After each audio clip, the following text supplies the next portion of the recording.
ఇక కామన్ అయిపోయిన శేఖరణ ప్రతిసారి అదే అంటారు. మరి జార్ఖండ్ లో వాళ్ళు గెలిచే అవకాశం లేదు. ఈవెంట్ హామీ ఇచ్చిరా?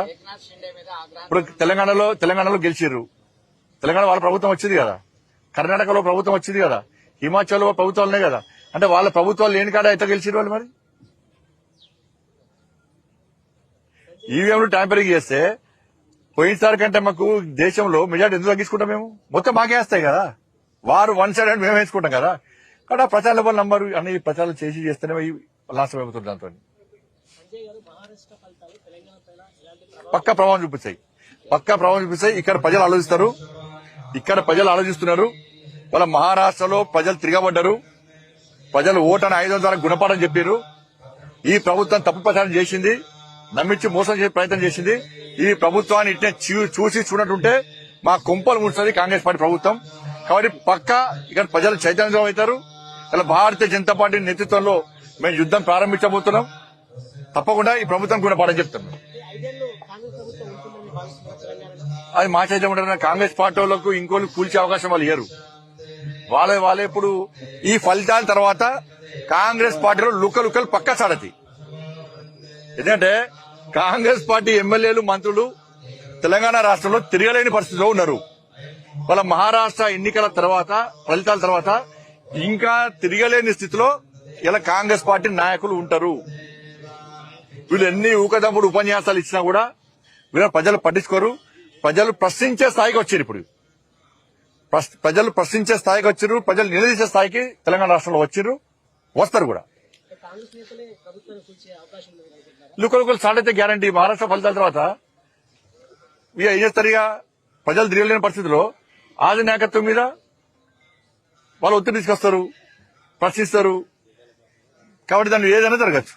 మేము కూలాలని మేము అనుకుంటలేం. ప్రజల చేత ఎన్నుకోబడ్డ ప్రభుత్వం ప్రజల నిర్ణయం ప్రకారం 5 సంవత్సరాలు ప్రజాస్వామ్య దేశంలో ప్రజాస్వామ్యంగా పాలించాలని చెప్పి మేము కోరుకుంటాం. వాళ్ళు ఇస్తాం. అది పక్కా ఉంది. కాంగ్రెస్ పార్టీ ఎమ్మెల్యేల కూడా అసమ్మతి ఉన్నది. ఏం పనులు అయితలేవు, ఒక్క పైసా నిధులు వస్తలేవు. పోయి 6 గ్యారెంటీల మీద ప్రజలు నిలదీస్తున్నారు, 7 కన్నా కూడా ప్రశ్నిస్తున్నారు. మేము తిరగలేని పరిస్థితిలో ఉన్నాం, మా పరిస్థితి ఏంది అని వాళ్ళు ఆత్మ విమర్శ చేసుకునే స్థితిలో కాంగ్రెస్ పార్టీ నాయకులు ఉన్నారు. ఇక్కడ ఇప్పుడు నేను అదే అంటారు, కులగణన విషయంలో చెప్పింది, అనేక విషయాలు చెప్పింది అండి పోయి. కాబట్టి ఇక్కడ కులగణన విషయంలో ప్రజలకు విశ్వాసం లేదు. కాంగ్రెస్ పార్టీ చేసే కులగణన విషయంలో ప్రజలకు విశ్వాసం లేదు. ఇవాళ మీరు కులగణన చూడండి, ఆ ఫామ్ చూడండి, మీరు మొత్తం పెన్సిల్ తో నింపుతారు. ఇది ఎంత పెద్ద స్కామ్ అంటే కులగణన అనేది ఎంత పెద్ద అక్రమం అంటే మొత్తం పెన్సిల్ తో నింపుతారు. కానీ ఆ యజమాని మాత్రం పెన్ తో సంతకం పెట్టాలట. ఇది ఎక్కడ అర్థం కాదు నాకైతే.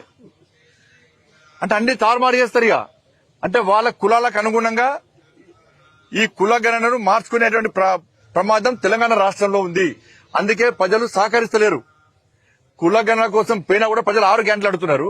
ఈ పెన్సిల్ తో మీరు రాసుడేంది, మేము పెన్ తో సంతకం పెట్టుడేంది. కొన్ని గ్రామాల్లో పాప మాయకంగా పెడుతున్నారు. లేకపోతే మీకు పెన్షన్స్ రావు, మీకు గొర్రెలు పోతాయి, మీ బర్రెలు పోతాయి, మీకు ఇండ్లు రావు, మీకు రోజుగారి మేళ, మీకు ఉద్యోగాలు రావు పిల్లలకు అని ఇట్లా భయపడడం వల్ల కొంతమంది సంతకాలు పెడుతున్నారు. కానీ ఇది ఎక్కడ అక్రమం? ఇది ఇలా నేను మళ్ళీ చెప్తున్నా, కేసీఆర్ సమగ్ర సర్వే చేసిండు.